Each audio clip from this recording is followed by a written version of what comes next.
யோகிராம் சுரத்குமார், ஜெயகுரு ராயா. யோகி சாமியின் அரவணைப்பில். இதன் ஆசிரியர் ராம அருள் லட்சுமணன் செட்டியார், லே வள்ளியம்மை ஆச்சி. இன்று இதில் நாம் பார்க்க இருக்கும் தலைப்பு ஹோமமும் உருளியும். பகவான் எப்போதும் ரிஷிகள், ஞானிகள் போன்ற சாதுக்களை பற்றி மிகவும் சுவாரஸ்யமாக பேசுவார்கள். சாதுக்களுக்கு தரும் முக்கியத்துவத்தை சாஸ்திரங்களுக்கும் வேதங்களுக்கும் தருவார்கள். அவற்றில் வரும் ஸ்லோகங்கள் பற்றியும் பேசுவார்கள். ஹோமமும் நடக்கும். அப்படி ஒரு சமயம் ஆசிரமத்தில் ஹோமம் நடத்துவதற்காக கேரளாவிலிருந்து நம்பூதிரிகள் வரவழைக்கப்பட்டனர். திருவண்ணாமலைக்கு நம்பூதிரிகள் வருவதற்கு முன்னரே ஹோமத்திற்கு தேவையான பொருட்களை வாங்குவதற்காக எழுதி அனுப்பியிருந்தனர்.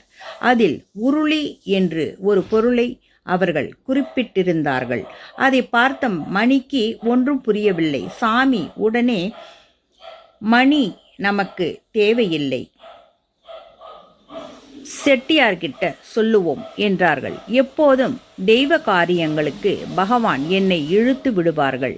பகவான் எனக்கு உத்தரவு கொடுக்க நானும் உருளிகள் வாங்க கடைக்கு சென்றேன்.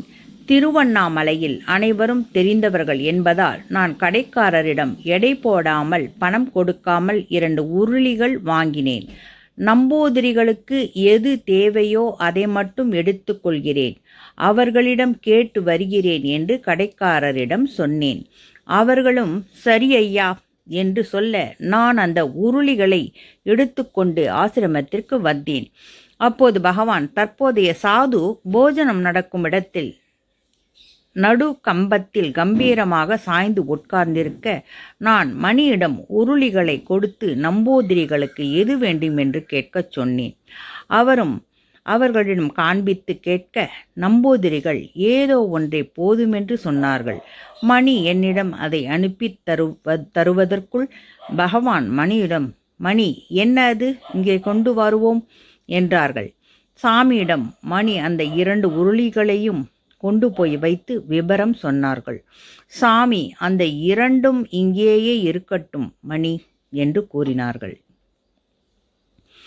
பகவான் கூறியதை கேட்டவுடன் எனக்கு சற்று தயக்கமாக இருந்தது. கடைக்காரருக்கு பணம் கொடுக்க வேண்டுமே என்று யோசித்தேன். பின் சரி, ஹோமம் 2 நாட்கள்தானே, ஹோமம் முடிந்ததும் அந்த உருளிகளை கொண்டு சென்று பணம் கொடுப்போம் என்று நினைத்தேன்.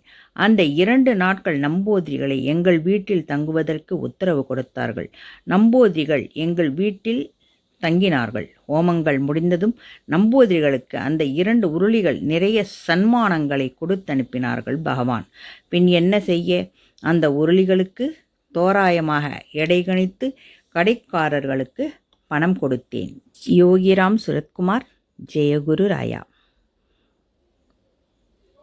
யோகியின் அரவணைப்பில் அனைவருமே என்றும்